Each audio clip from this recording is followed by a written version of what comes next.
51편 1절 말씀. 하나님이여 주의 인자를 따라 내게 은혜를 베푸시며 주의 많은 긍휼을 따라 내 죄악을 지어 주소서. 나의 죄악을 말갛게 씻으시며 나의 죄를 깨끗이 제하소서. 물은 나는 내 죄과를 아오니 내 죄가 항상 내 앞에 있나이다. 내가 오직 주께만 범죄하여 주의 목전에 악을 행하여 싸우니 주께서 말씀하실 때에 의로우시다 하고 주께서 심판하실 때에 순전하시다 하리이다. 내가 죄악 중에서 출생하였으며 어머니가 죄 중에서 나를 잉태하였나이다. 보소서, 주께서는 중심이 진실함을 원하시오니 내게 지혜를 은밀히 가르치시리이다. 웃을초로 나를 정결하게 하소서. 내가 정하리이다. 나의 죄를 씻어 주소서. 내가 눈보다 희리이다. 내게 즐겁고 기쁜 소리를 들려주시사 주께서 꺾으신 뼈들로 즐거워하게 하소서. 주의 얼굴을 내 죄에서 돌이키시고 내 모든 죄악을 지워 주소서. 하나님이여 내 속에 정한 마음을 창조하시고 내 안에 정직한 영을 새롭게 하소서. 나를 주 앞에서 쫓아내지 마시며 주의 성령을 내게서 거두지 마소서. 주의 구원의 즐거움을 내게 회복시켜 주시고 자원하는 심령을 주사 나를 붙드소서. 그리하면 내가 범죄자에게 주의 도를 가르치리니 죄인들이 주께 돌아오리이다. 아멘. 시편 51편의 표제를 보면 다윗이 밧세바와 동침한 후 선지자 나단이 그에게 왔을 때라고 하고 있습니다. 우리가 전 앞에서도 시편들을 다룰 때 다윗이 범죄하였을 때 하나님께 드렸던 여러 가지 기도들을 살펴보았지만 시편 51편의 이 시편은 그 앞에 있는 내용들하고는 좀 다른 것 같아요. 그러니까 어떤 면에서 다르냐면 앞에 있는 내용은 그가 죄 가운데 있으므로 하나님께 심히 고통 가운데 있으면서 그 고통을 또 하나님께 소상히 또 아뢰면서 하나님께서 자기를 구원하여 달라고 또 구원하실 이유에 대해서 그 여러모로 여러 번 기도하는 것들에 대한 내용들이 주를 이루고 있어요. 근데 오늘 말씀에 보면은 이것은 그런 과정을 통해서 그가 이제 무엇을 깨달았는가라는 것에 좀 집중이 되어 있는 것 같습니다. 특별히 이 말씀이 이제 고라 자손의 시와 아삽의 자손의 시에 이어지고 있는 것은 역시 이제 이 16절 17절 우리가 읽지는 않았지만 이 시편이 또 제사에 대해서 다루고 있기 때문에 그래요. 예배에 대해서. 그러니까 다윗이 경험을 하면서 자기가 하나님 앞에 그 상한 심령 또 통회하는 마음으로 하나님께 제사를 드렸는데 하나님께서 그런 제사를 멸시하지 않으신다라는 거죠. 그러니까 범죄한 이후에 드리는 제사, 하나님 앞에 회개함으로 드리는 예배에도 우리 하나님께서 멸시하시지는 않는다라는 것들에 대해서 얘기할 때는 제사에 대한 또 하나의 하나님의 백성들이 하나님 앞에 범죄하였을 때조차라도 하나님으로부터 물러가는 것이 아니라 하나님께 나가야 된다는 거죠. 특별히 이제 상한 심령이다라고 할 때 그 상하다라는 말은 이렇게 부서지다는 얘기예요. 그러니까 자기의 그 마음 심령이 완전히 부서져 버린 거죠. 예. 또 이제 통회하는 마음이다. 통회하는 마음이는 짓밟혀서 가루가 된 것을 의미해요. 그러니까 부서지다 못해서 완전히 가루가 돼 버렸다는 거죠. 그러니까 하나님 앞에 범죄하고 나서의 이제 다윗의 그 상태를 그가 묘사한 것이라 할 수 있습니다. 그렇게 하나님께 제사를 드렸다는 거예요. 다윗이 왕인데 범죄했다고 해서 하나님께 제사 드릴 때 안 나갈 수 있어요? 안 나갈 수 없잖아요. 번제 드릴 때 하나님께 백성 대신하여 제사 드릴 때 왕이 나가지 않을 수 없었는데 그가 나아갈 때 하나님 앞에서 부서지고 완전히 가루가 된 그런 마음과 심령으로 하나님 앞에서 제사를 드렸다. 근데 하나님께서 그것조차도 멸시하지는 않으시고 그 제사도 하나님께서 받으시는 것임을 깨달았다는 면에서 이제 백성들에게 우리가 범죄할 때라도 하나님께 제사 드려야 한다는 것을 이렇게 이제 권고하고 있는 것이죠. 그가 왜 이렇게 다 부서지고 산산조각 나고 또 가루가 되었는가? 그 심령이 그 마음 상태가 그것을 보면 이제 뭐 짐작해 보면 4절에 보면은 내가 주께만 범죄하여 주의 목전에 악을 행하였다 이렇게 말하고 있습니다. 이 얘기들 우리가 잘못 이해하면 다윗이 밧세바와 또 우리아에게 죄를 범하였잖아요. 근데 사람한테 죄진 거는 안 중요하고 하나님께만 죄진 거다. 이렇게 오해할 수 있어요. 그래서 이거 우리가 죄 짓는 건 다 하나님께 짓는 거니까 하나님께만 내가 용서받으면 다 된다, 이런 식으로 오해할 수 있는데, 이 말의 풀이는 그게 아니고, 우리가 사람 앞에 범죄하였지만 동시에 그것이 하나님께도 범죄한 것이라는 거예요. 그 이유에 대해서 다윗이 뭐라 그러냐면은 주의 목전에 악을 행하였다고 이야기하잖아요. 그러니까 하나님이 나를 보고 있는데 그 앞에서 내가 그런 죄를 범했다는 거예요. 그런 죄를 범했다는 거예요. 그래서 그것이 하나님께도 범죄한 것과 다름이 없다고 이야기하고 있는 거죠. 그러니까 우리가 죄를 지을 때 물론 사람이 하나님을 상대하여 죄 짓는 것도 있지만 사람이 사람을 상대하여 죄 짓는 것들이 대부분이지 않습니까? 그렇죠? 그럴 때는 하나님이 이제 중재하여 주시는 부분도 있는 것인데, 그런데 자기가 죄를 지을 때 하나님이 모르지 않는다는 거죠. 특별히 다윗은 늘 자기가 하나님 앞에 있다는 인식을 갖고 살았잖아요. 코람데오, 하나님의 목전에서 하나님과 함께 그런 강한 믿음과 신념을 갖고 살았고, 그가 그런 일에 하나님 앞에서 범죄한 일이 없었거든요. 근데 자기가 정말 경외하고 자기가 사랑하고 믿고 신뢰하고 의지하는, 자기를 지금까지 지키시며 보호하시며 선택하고 왕으로 세우시고 모든 전쟁터에서 자기를 구원하시고 그에게 지금까지 승리케 하시며 하신 약속을 다 지켜서 천한 삶이었던 그를 일으켜서 이스라엘 왕으로 삼으신 하나님이 보고 있는데, 거기서 자기가 그 앞에서 그 같은 악을 행했다는 거예요.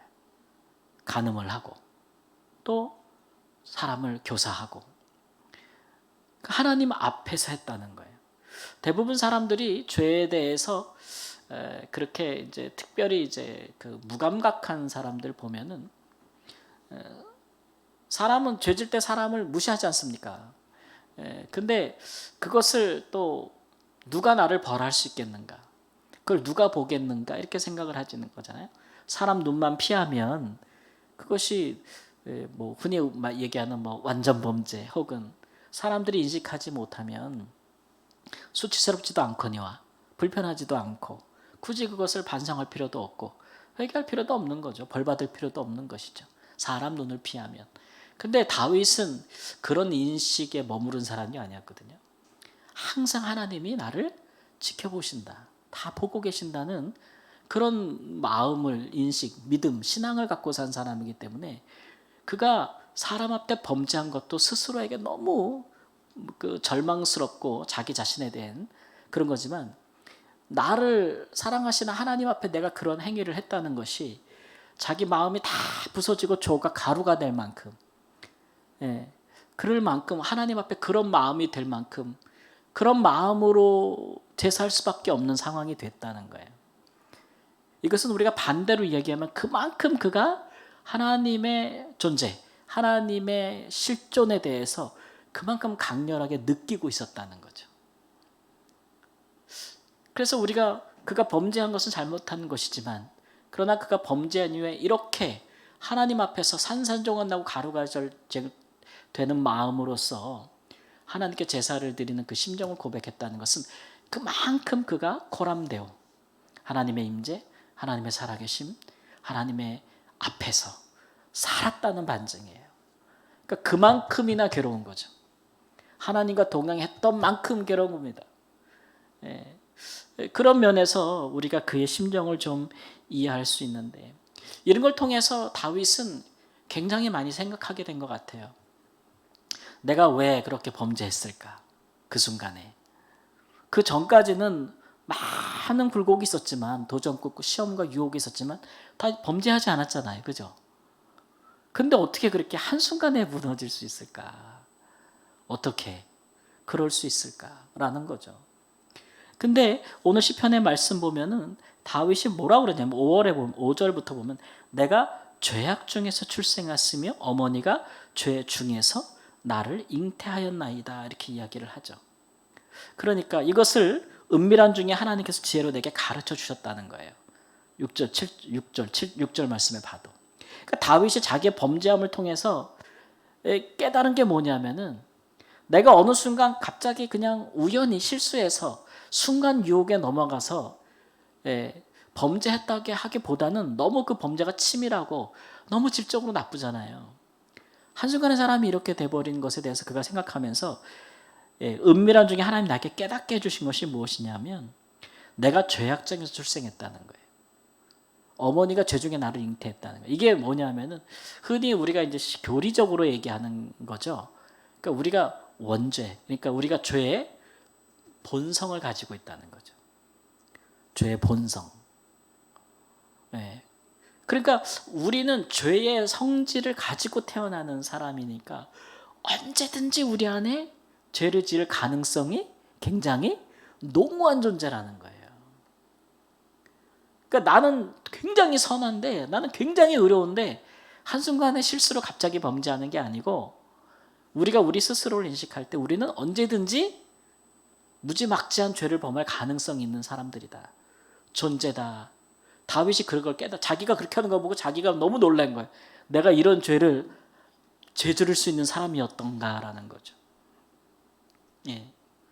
그래서 우리에게 죄의 깊은 본성이 있구나 라는 것들을 그가 사람이 죄인으로 태어나는구나 라는 것들을 깨닫게 된 것이고, 그래서 그가 기도하기를 오늘 우리가 잘 아는 말씀에도 보면 10절에 하나님이여 내 속에 정한 마음을 창조하시고 내 안에 정직한 영을 새롭게 하소서 이렇게 했잖아요. 그러니까 재창조, 하나님이 나를 다시 창조해 주셔야 된다는 거예요. 내 속을, 내 영을.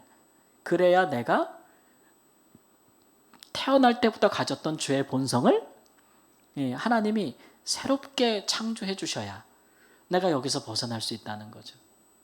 이것이 이제 우리 예수님께서 말씀하신 바로 뭐예요? 거듭남이죠. 거듭남. 그러니까 거듭남의 필요성을 그가 자기의 범죄를 보면서 느낀 것이죠. 깨닫게 된 것이죠. 이런 면에서 이제 이런 다윗의 범죄는 그 자신에게는 굉장히 이제 그 불행한 일이긴 하지만 그가 이런 과정을 통해서 깨닫게 된 것은 사실 우리를 위한 봉사입니다. 그가 이런 범죄함으로 그가 거듭남의 필요성을 깊이 인식한 것은 그것은 우리가 예수님의 말씀을 들을 때에 우리가 그러하다라고 인정할 수 있는 거죠. 다윗도 그러했다. 예수님이 어느 날 갑자기 하늘에서 뚝 떨어진 것처럼 끈 떨어진 것처럼 다시 태어나야 돼 이렇게 얘기한 게 아니라는 거죠. 다윗과 같은 사람도 그가 왕이고 선지자로서 이미 그가 하나님께서 우리를 다시 출생시켜야 할 것에 대한 필요성을 너무너무 절감하고 그가 상하고 통회하였을 때에 그것을 하나님께 구하였다라고 하고 있는 것이죠. 이처럼 이제 구약의 많은 하나님의 사람들은 그들이 겪는 모든 것을 통해서 신약에 있는 성도들에게 봉사함이 큽니다.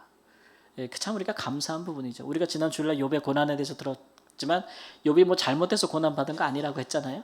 그러니까 굉장히 그에게는 무거운 짐이고 어려운 과정이었는데 그것을 통해서 우리가 이제 죄 없이 고난받는다는 것의 의미에 대해서 생각을 하게 되는 것이고 그것이 우리가 예수님께서 죄 없이 십자가를 지시고 죽으신 것에 대한 의미가 하나님의 뜻이라는 것을 선하게 받게 되는 하나의 이제 좀 기초가 되는 과정이거든요. 구약에서. 이렇듯 우리는 우리의 신앙이 누군가에게는 하나의 좀 도움이 섬김이 돼야 되는 것이죠. 예전에 이제 그런 거 있는데 왜 이렇게 길을 잘 모를 때 그 어디로 가야 될지 잘 모르겠는데 앞에 걸어가는 사람이 먼저 있으면 그 사람의 뭐를 따라가면 돼요? 발자국을 따라가면 되는 게 있잖아요. 그죠? 그러니까 우리가 그런 거예요. 다윗과 욥과 같은 이런 사람들이 우리네 같이 인생을 살면서 많은 그들의 인생의 희노애락 속에서 의와 불의 속에서 그래도 하나님에 대해서 깊이 깨달으며 한 걸음 한 걸음 나아갔던 것에 그게 우리에게 유산이죠. 그걸 가지고 오늘 우리가 예수 안에서 또 살아가고 있는 것인데 그렇다면 우리도 또한 그런 것들을 그런 족적들을 남겨야 되는 거예요. 그런 족적들을. 그래서 훗날 우리의 또 다음의 자손들이나 자녀들이 신앙과 믿음에 있어서 스스로 해결하지 못하나 깨닫지 못하는 부분들에 대해서 우리가 뭔가 통찰력을 줄 수 있는 그런 것들이 바로 이 세대 우리 성도들의 또 몫이다라고 할 수가 있는 것이죠. 그래서 오늘 다윗이 보면은 뭐라 그랬냐면 13절에 그리하면 내가 범죄자에게 주의 도를 가르치리니 죄인들이 죽게 돌아오리다. 자기의 경험을 통해서 다윗은 죄인들에게 죽게 돌아오는 법을 가르쳐주고 싶었어요. 네. 사람이 다윗이 범죄하지 않았더라면 자기처럼 범죄하는 이들을 죽게로 인도할 방법을 알았을까요? 결코 알지 못했을 겁니다. 결코 알지 못했을 거 아니에요. 다윗의 영성의 위대함은 뭐냐 하면 그가 이렇게 하나님 앞에 산산조각 나고 가루가 됐을지라도 거기서부터 하나님께 나아가는 법을 찾았고 깨달았고 또 자기와도 같이 범죄할 수 있는 사람들이 죽게 돌아오는 길을 보여주고 있다는 거죠. 예. 그래서 우리가 죄를 이기는 힘은 무엇보다도 하나님이 우리 안에 새로운 거듭남, 새로운 영을 창조해 주셔야 됩니다. 예. 그런 면에서 보면 우리는 참 은혜로운 부분이 있죠. 우리가 예수 그리스도로 말미암아 우리가 성령으로 거듭난 사람이라면 우리는 우리 안에 죄의 본성, 우리 죄의 본성, 죄를 짓고자 하는 욕망 그런 것들을 우리가 예수를 믿을 때 십자가에다 못 박은 거 아니겠습니까? 십자가에다 못 박은 거예요. 예수님과 함께 십자가에 자기 죄와 욕심을 못 박은 사람들은 죄의 유혹이나 시험 이런 것들이 올 때 그게 우리의 내적인 어떤 강한 본성이 되지 않죠. 이미 못 박았어요. 죽여버렸어 같이. 그렇기 때문에 그게 오면은 이게 우리의 본성이 아니라 내 것이 아닌 거죠. 그걸 느끼게 되는 거예요. 새로 출생한 사람들은 그리스도 안에서. 예. 그러니까 마치 죄의 유혹과 시험이 오면 내가 그것을 행할 때는 뭔가 나한테 너무 안 맞는 거예요. 이게 안 맞는 옷을 한번 입어보신 적 있으세요, 여러분? 나한테 안 맞는 옷을 한번 입어보시면 굉장히 불편하죠. 예. 죄를 짓는 것이 너무 불편한 거예요. 예, 너무 불편하게 되는 거죠. 그게 그리스도 안에 새로 출생한 사람인데 그것이 우리가 받은 축복이죠. 예수 그리스도 안에서 우리가 받은 은혜. 예, 오늘날 우리 교회 안에 이렇게 다 성령으로 거듭난 사람들이 사실 그리스도인이라고 할 수가 있는데 그와 같은 과정을 겪지 못하면 그렇게 상하고 통회하는 마음으로 자기의 죄성을 깨닫는 일에 이르지 못하고 그래서 회심함으로 성령으로 말미암아 거듭나지 아니하면 그럼 그냥 이거는 하나의 그냥 종교적인 생활로 볼 수밖에 없는 거예요. 그러니까 그리스도 안에서 얼마나 우리가 다시 출생한다는 것이 얼마나 우리에게 베풀으신 큰 은혜인가. 다윗은 그렇게 되기를 기도하였지만 우리는 그것을 은혜로 받았다는 거예요.